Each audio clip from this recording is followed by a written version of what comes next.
এবং আজকে আমাদের মাননীয় মন্ত্রী সহ বিটিআরসি চেয়ারম্যান, আমাদের এনটিএমসির chief major general Zia sir সহ অন্যান্য যারা অতিথিবৃন্দ এখানে আছেন, আসলে আমি আমাদের মাননীয় মন্ত্রী মহোদয়কে ধন্যবাদ জানাই যে আসলে এই মিটিংটা যে হবে আমি জানি না। আমি আসছিলাম, আগের মিটিংটাও জানি না। কালকে রাতের বেলা আমাকে বললো মাননীয় মন্ত্রী মহোদয় আসবে, আসেন, কি জিনিস আসলেও জানি না। আমি আসছি, আবার এখনো আমি স্যার যখন বললেন যে আজকে আরেকটা মিটিং থাকেন, আসলে কোনো বিষয় সম্পর্কে না জানলেও আমি মনে করি না আমার জন্য একটা পরম শিক্ষণীয় যে আসলে বিটিএসসিতে এসে এত মানে জ্ঞানী গুণী ব্যক্তিদের সাথে সাক্ষাৎ, এবং যে আমাদের মেজর জেনারেল জিয়া স্যার যে সুন্দরভাবে এই যে বিশেষ করে মানে সাইবার ক্রাইম তো অনেকগুলি ঘটনাই ঘটে। আমি যেটা বলি যে হ্যাকিং থেকে শুরু করে আমাদের হানি ট্র্যাপ, তারপরে মোবাইলের যে অনলাইনে লেনদেনের প্রতারণা, তারপরে মানে ফ্রড, অনলাইনে ফ্রড যেগুলি হচ্ছে, অনেক ফ্রড হচ্ছে। তার মাঝে আজকে যে বিশেষ দুটি গুরুত্বপূর্ণ বিষয় আমি দেখলাম যে আজকে একটা হলো অনলাইনে জুয়া, ক্যাসিনো, আরেকটা হচ্ছে যে পর্নোগ্রাফি এবং ওয়েবসাইট। আসলে আমি যে কথাটা আমি বক্তব্য থেকে যেটা বলছি, আসলে আমাদের বাংলাদেশে এখন বিশেষ করে ক্যাসিনো বা গ্যামলিং নিয়ে যেটা হচ্ছে, এটা একদম একসময় তো আমরা যখন এসপি হিসেবে কাজ করেছি তখন আমাদের কাছে মানুষ যেটা বলতো যে রোড লেভেলে গ্রাম অঞ্চলগুলিতে মাদক এবং ইয়াবা এমনভাবে ছড়িয়ে গিয়েছে, এটা নিয়ন্ত্রণ করা কঠিন হয়ে গেছে। এখন মানুষ কিন্তু এটা থেকে সরে এসে এখন যেটা বলা শুরু করেছে যে সেটা হচ্ছে যে গ্যামলিং, গণিকাবিদ অথবা মানে যে জুয়া, এর প্রভাব এত বেড়েছে যে এখন রিক্সাওয়ালার পর্যন্ত এটা খেলে। এবং আমরা এটার বিরুদ্ধে আমরা অনেকেই আমরা ইয়ে করেছি। এবং ওই স্যার একটু আগে যেটা আপনি আমাদের মাননীয় মন্ত্রী মন্ত্রী যেটা বললেন, জাতির জনক বঙ্গবন্ধু শেখ মুজিবুর 1972 সালের 18-2 কিন্তু উল্লেখ করেছে গণিকাবৃত্তি এবং জুয়াকে নিষেধ ঘোষণা করেছে। এবং যার ধারাবাহিকতা কিন্তু এটা আগেও একটা আইন ছিল 1886 সালে, এটা গ্যামলিং অ্যাক্ট ছিল। এটার শাস্তি ছিল যে একদম বেশি অপরাধ হলে 300 টাকা 3 মাস জরিমানা, আর যদি কম অপরাধ হয় 100 টাকা 1 মাস। এটা আসলে তখন ছিল যে তাবু ভরে তাস খেলতো।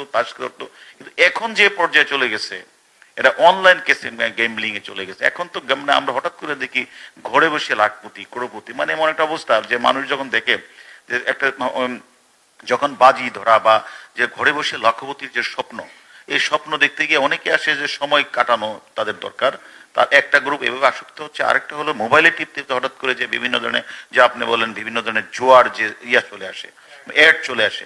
এই অ্যাডটা তো আসলে আমরা পারি সাথে সাথে বন্ধ করে দিতে, কিন্তু আমরা যখন দেখি যে আমাদের বড় বড় খেলোয়াড়রা, বড় বড় ইয়ারা যখন এটাতে অ্যাড দিচ্ছে, তখন আমাদের দেশে যে তাদের তো অনেক ভক্ত আছে, লক্ষ লক্ষ কোটি কোটি ভক্ত, তারা মনে করি এটাই ওইটা বোধ লিগেল একটা বিষয়। এর আগে এক সময় দেখলাম যে লুডো খেলতো, এখন অনলাইনে লুডো খেলে, মানে অনলাইন লুডো খেলে সেখানে চলে যাচ্ছে স্লট মেশিন।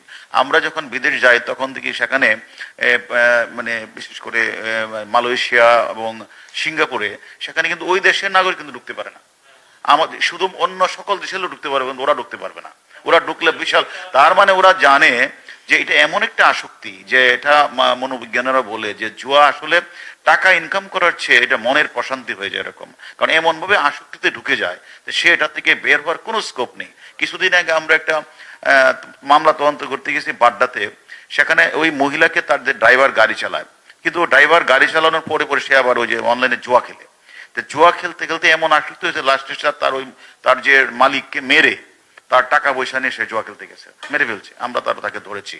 একদিন আরেকটি ঘটনা হচ্ছে, আমরা যখন অনলাইন যে অ্যাডমিনগুলি আমরা বিভিন্ন সাইটগুলোতে দেখলাম যে জামালপুরে সরিষাবাড়িতে একটা গ্রামের সকল মানুষ একদম মানে রিক্সাওয়ালা থেকে শুরু করে একদম বড় লোক সবাই জুয়া খেলে।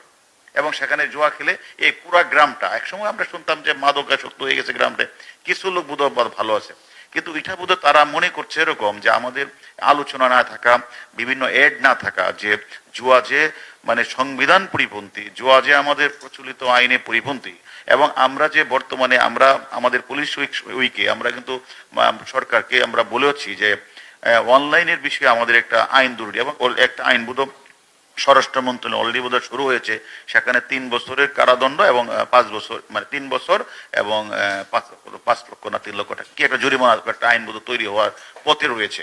আমি বলি তারপরেও দেখি একটু জরিমানাটা বেশি হয় তাহলে কিন্তু মানুষ, কারণ না হলে মানুষ এমন ভাবে একটা রিক্সাওয়ালা থেকে শুরু করে আমাদের একজন ইমাম ছিল, আমি যখন নারায়ণগঞ্জের এসপি, সে নারায়ণগঞ্জে আমার মনে আছে সে ইমামতি করতো, আর ইমামতির ফাঁকে তখন কাজ থাকতো না, সে তখন অনলাইনে জুয়া খেলতো। এক সময় জুয়া খেলতে খেলতে সে ওই যে কথাটা হলো যে নিঃস্ব হয়ে যায়, নিঃস্ব হয়ে যাওয়ার পর সে নিজে আত্মহত্যা করেছে।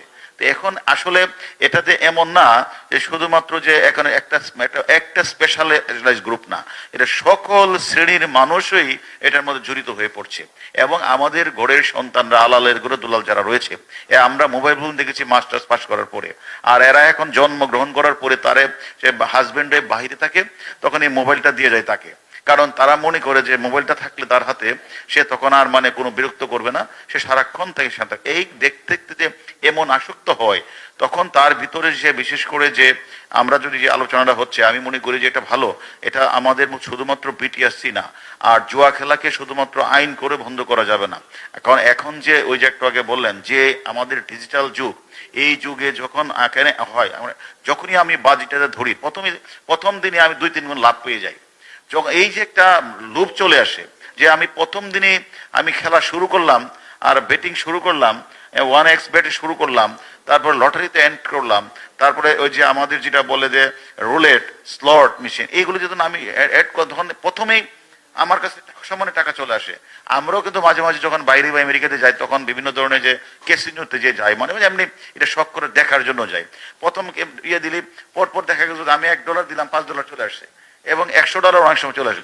এরপরে যখন যাওয়া শুরু করে, তখন তো মানে এটা তো লোভ সামলাতে, তখন তো আমার লোভটাকে সামলাতে হবে। আমরা আসলে লোভটাকে সামলাতে পারছি না। এখন আমরা প্রত্যেকেই যে প্রান্তিক পিপল থেকে শুরু করে সকল পিপলই আমরা এটাকে এক ধরনের অবসর গেম মনে করি, এবং মনে করে এটাকে আমরা আসক্তি হচ্ছি, এবং আসক্তি হওয়ার পরে এটা এমন পর্যায়ে যে পৌঁছেছে যে এটা আসলে আমরা এখন যদি এড পথায় না যাই যে এটা যে খেলা যাবে না, এটা জুয়া বা এটাতে ধরতে হবে। এবং যে সকল, আমি স্যারকে একটু আমাদের মাননীয় মন্ত্রী মধ্যে বলছিলাম, কিছু ভিআইপি ব্যক্তি যারা খেলে আমরা তো দেখি, তারা আসলে মানে এটাকে তারা প্রাউড ফিল করে, এবং এটা এই খেলতে গিয়ে যে টাকাটাও কিন্তু আপনারা জানেন কিনা, অনেক সময় আমি যে তদন্তে পেয়েছি, এটাতে ওই যে অ্যাডমিনের কাছে তো টাকা নিতে হয়, মানে এটা খেলার জন্য তোকে প্রথম করতে হয় এই টাকা, তখন সেই টাকাটা কিন্তু ক্রিপ্টোকারেন্সির মাধ্যমে কিন্তু পাঠায় দেয়। এটাও কিন্তু বাংলাদেশ ব্যাংক বা আমাদের দেশে কিন্তু অবৈধ। এই টাকাটা কিন্তু বিটকয়েন, এই কয়েনের মাধ্যমে চলে যায়। তো এইগুলি তো আমাদের একটু খেয়াল রাখতে হবে। এবং ক্রিপ্টোকারেন্সি এখনো আমাদের দেশে এটার কোনো বাংলাদেশ ব্যাংকের বৈধতা নাই, এবং দেখা যাচ্ছে বিভিন্ন জায়গাগুলিতে আটকে এভাবে আমাদেরকে যে অনলাইনে অনেক প্রতারণাই হচ্ছে। আমি মনে করি আজকে যে এই যুগোপযোগী একটি আলোচনা, আমি মনে করি এইটি আমাদের নতুন প্রজন্ম যারা এখন উঠতি বয়সী, তাদেরকে যদি আমরা এখন রক্ষা করতে না পারি, তাহলে আগামী প্রজন্ম, আগামী দিনের নেতৃত্ব, আগামী দিনের সবকিছু তো আমাদের মানে এক ব্যাঘাত হবে। একটা তো আমরা আছি মাদককে নিয়ে, আমরা তো মাদকও এখন অনলাইনে হয়, মাদক ব্যবসা কিন্তু অনলাইনে চলে, গরু কেনা ব্যবসা অনলাইন হয়, এমন একটা অবস্থা না, এটাও ঠিক নাই স্যার। সব প্রতারণা তো সবগুলির মধ্যে, আপনাকে গরু দেখাচ্ছে বড় একটা, দেশে ছোট একটা গরু, এটা আমাদের কাছে আসে। এখন আমরা তো এমন একটা পর্যায়ে চলে গেছে যে এখন মানে গরু পর্যন্ত চলে গেছে এটার মধ্যে। এখন স্যার আসলে মানে প্রত্যেকটা জিনিস যখন আসে এই ডিজিটালের যুগে, এটা আমরা সকলকে আমরা অ্যাকসেপ্ট করি ভালো অর্থে, কিন্তু কিছু তো থাকবেই। তারপরেও আমি মনে করি আমাদের মেজর জেনারেল জিয়া স্যার যেটা বলেছেন, আমরা যারা মাঠে কাজ করি এটাকে অত্যন্ত গুরুত্ব। যখন বলবেন যে আমার ট্রেনিং দেবে, দেখবেন স্যার সিআইডি, পিবিআই সবাই হাজির হয়, কিন্তু মাঠে কাজ করার সময় থাকে না। তা আমার মনে হয় যে সকল সংস্থাগুলি মাঠে কাজ করে এদেরকে গুরুত্ব দিয়েই এদের সাথে করে আমার মনে হয় কাজটা করলে ভালো হয়। যখন বলবেন নাম 7 পুলিশ হেডকোয়ার্টারে, নাম দিবে 3 জন সিআইডি, 3 জন রেল পুলিশ, 3 জন পিবিআই, 3 জন সিআইডি, আর ডিএমপি কি বলে 2 জন, আর ডিবির কথা মনে থাকবে না। এই জন্য স্যার আমার কথা হলো, স্যার আপনারা স্পেশালি যারা মাঠে কাজ করে এদেরকে মনে করে এদেরকে ডেকে আমার মনে কিছু ট্রেনিং করাতে পারলে আমার দৃঢ় বিশ্বাস যে হ্যাঁ সবাই আসুক। আমি আজকে ডিবিতে আছি, কালকে আমি সিএডি যাব, কালকে আমি মানে অন্য সংস্থায় যাব। তবে আমার মনে হয় যুগোপযোগী যে সংস্থাটাই মাঠে কাজ করবে তাকেই কাজটা করাতে হবে। নতুবা আমরা মনে করি আজকে এই যে পর্নোগ্রাফি, যেটা স্যার আজকে যেখানে স্যার আমাদের অনেক মানুষ যেখানে তারা এটার মধ্য দিয়ে তারা বিভিন্নভাবে মানুষকে প্রতারিত করছে, বিভিন্ন ছবি তুলে ছবির সাথে ছবি লাগিয়ে দিয়ে দেখা গেলো আরেকজনের ছবি লাগিয়ে মাথাটা আলাদা করে দিয়ে তাকে মানে বিভিন্নভাবে ব্ল্যাকমেল করছে। এবং এমনও মানুষ আছে স্যার মাসের পর মাস টাকা দিয়ে যাচ্ছে এই পর্ণকে বিভিন্ন একটিয়ার মাধ্যমে মাসের পর, কিন্তু সে বলে না। জিয়া স্যার কিছুটা জানে, জিয়া স্যার তো কারো করে বলে, কিন্তু এটা এমন ভাবে যে একজন চিফ ইঞ্জিনিয়ার ছিল ময়মনসিংহের স্যার, তার নাম ছিল কৃষ্ণ। তো সে স্যার চাকরি করে, বড় চাকরি, টাকা পয়সার অভাব নাই, একটা মেয়ের সাথে সে মানে ইয়েতে সে তার সাথে হয়েছে, মানে তাকে, সে হলো মেয়ে না ছেলে, তার সাথে সে এই ছেলে তাকে ছেলে যখন টেলিফোনে কথা বলে যে মেয়ে কণ্ঠে আসে, মেয়ে কণ্ঠে তার সাথে এমন প্রেমে পড়ছে, প্রেমে পড়ার পর তার তো একটা পর্যায়ে সবকিছু ছবি টবি সব নিয়ে গেছে। এরপরে যে প্রতারণা শুরু হয়েছে, সে নিঃস্ব করে পরে একদিন আমাদের কাছে আসছে যে আমি তো শেষ, এখন তোমার চাকরি টেরে চলে গেছে, আমি টাকা দেবো কোথায়, হয় তাকে বিয়ে করতে হবে, নাহলে ইয়ে করতে হবে। তারপরে এক সময় খুঁজতে সুনাম সে ছেলে, এখন ছেলে এবং তার পাশের গ্রামের লোকই। তো এখন স্যার এরকম আসলে এরকম হাজারো যে প্রবলেম অনলাইনে চলছে, আমরা আসলে এগুলি দিয়ে কাজ করি। এবং আমি স্যার মনে করি যে কিছু প্রযুক্তি আমরা এনটিএমসির কাছে অনেক সাপোর্ট পাই। এই সামান্য প্রযুক্তি দিয়ে হলো সাধারণ মানুষের একটা আশা ভরসার স্থলে আমরা পরিণত হয়েছি। এখন কিন্তু মানুষ কিছু হইলে স্যার, যেহেতু আমরা মাঠ লেভেলে কাজ করি, আমরা মানুষকে অ্যালার্ট করি, মানুষ আমাদের কাছে আসে। কিন্তু আমরা যদি তথ্য প্রযুক্তিতে আপনাদের যে সেবা, পুরো সেবাটা যদি আমাদের প্রত্যেকটা টিম ভালোভাবে আয়ত্ত করতে পারে, আমি মনে করি বাংলাদেশের মানুষের যে এইখানে যে অনলাইনে আসক্ত জুয়া, আমরা যেমন জামাল বিভিন্ন জেলায় কাজ করি, আমরা যদি আরো ট্রেনিংয়ে যদি আরো অভিজ্ঞতা অর্জন করে আমরা যদি মাঠে কাজ করি, আমি মনে করি মানুষের যে মানুষ তার ওয়াইফের কাছে বলতে পারছে না, তার তার তার পাড়াপড়শির কাছে বলতে পারছে না তার এই প্রবলেমের কথা, এবং তার ছেলে মেয়ে যেভাবে নষ্ট হয়ে যাচ্ছে সে কথা বলতে পারছে না, সে যে বিভিন্নভাবে পর্নোগ্রাফি বা বিভিন্ন মানে ইয়েতে পড়ে যে সে মানে দিনের পর দিন নিঃস্ব হচ্ছে, কিছু বলতে পারছে না। একসময় তার পথ হয়ে দাঁড়ায় হয় সে আত্মহত্যা, আর নতুবা সে মানে এই গ্রাম ছেড়ে চলে যাওয়া। আমাদের কিছুদিন আগে মাননীয় স্বরাষ্ট্রমন্ত্রী এক মহিলা গেছে, সে তার মা হলো এই তেজগাঁও অঞ্চলের আওয়ামী লীগের নেত্রী, সে গেছে আমার কাছে গিয়ে বলতেছে যে আমার মেয়ের জামাই তো ঘর ছাড়া। এই ঘর ছাড়া কেন, যে সে ঘরে আসে না, কি করে, কিছুই বলে না, সে কিছুই বলে না। আমি কারণ আছে তো, তোমার ঘর ছাড়া হয় কি হবে? তা আমরা তারা খুঁজতে গিয়ে দেখি সে ওই স্যার ওই মানে কেরানীগঞ্জের বসে থানার পাশে বসে সে ফল বিক্রি করতেছে। তার বাড়ি হলো ঢাকাতে, তার বাড়ি আছে অনেক, সেখানে ফল বিক্রি করতেছে। অর্থাৎ সে এখানে তার ওই যে জুয়া খেলে টাকা পয়সা দেয় না দেওয়ার পরে সে করবে, মনের দুঃখে সে চলে গেছে, কেমন ফল বিক্রি গেছে, টাকা পয়সা পাই, সন্ধ্যার সময় আবার জুয়া খেলে। এখন স্যারে পাওয়া যায়, তারপর আমরা ধরে নিয়ে এসে তার মানে স্বরাষ্ট্রমন্ত্রীকে বললাম স্যার এই নিয়ে আসছি, ও তো জুয়া খেলে। এখন আবার শুনছি সে আবার চলে গেছে। অর্থাৎ এটার চেয়ে একটা প্রভাব প্রতিপত্তি সমাজে আসছে স্যার। এবং এখানে এইটা আমি মনে করি আমরা সকলে মিলে, যদিও স্যার আমার কোনো এখন স্যার আসলে আমি মনে করি স্যার যে মানে যে আপনি মাননীয় মন্ত্রী মহোদয়ের কাছে যে আমার ভালো লেগেছে স্যার যে একটা সুন্দর প্রোগ্রামে আমাকে থাকার জন্য বলেছেন। আমি হয়তো আমাদের কাছে অনেক তথ্যপত্র ছিল যে আমরা যে অভিযানগুলি করি, মানুষের যে কত দুর্দশা, শুধু জুয়া না সবকিছুতে স্যার। আসলে আমাদের মনে হয় যে আমরা নির্বাচনের আগে আমাদের জিয়া স্যারের অফিসে আমরা কিন্তু অনেক মিটিং করেছি, আমরা অনেক ফলও আমরা পেয়েছি। এবং আমাদের পর লাস্টে আমরা ট্যুর হিসেবে আমাদেরকে পাঠিয়েছিল দুবাই। আমরা দুবাইও গিয়ে আমাদের অনেক টিম এখনো আছে, আমরা সেখানে গিয়ে কাজ করে আসছি। আসলে ট্রেনিং এবং জানা, আগে আমাকে জানতে হবে, শিখতে হবে, তারপরে আমি প্রয়োগ করব। এবং আমরা মনে করি সামান্য জ্ঞানের মাধ্যমে আমরা যে প্রয়োগটা করছি স্যার, আমি মনে করি সমাজের সাধারণ মানুষের একটা মানে একটু সামান্য তারা মানে আশার সঞ্চয় জেগেছে যে না, এরকম অপরাধ করলে এরকমই করলে আমাদের কিন্তু জায়গা আছে, যাওয়ার জায়গাটা আছে, এরকম কিন্তু হয়। তা আমরা স্যার এই কাজটা করছি।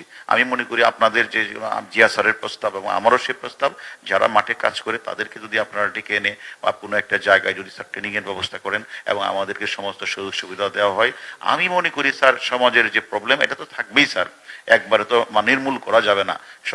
সমাজে ডিজিটাল যুগ যেমন আসছে, এটাকে আসলে সবকিছু তো আমাদের নিয়ন্ত্রণ থাকে না। বিভিন্ন অ্যাপস ব্যবহার করে, বিভিন্ন মানে ওয়েবসাইট ব্যবহার করে তারা বিভিন্ন হ্যাকিং করে বিভিন্ন আমাদের টাকা পয়সা সরিয়ে নিয়ে যাচ্ছে।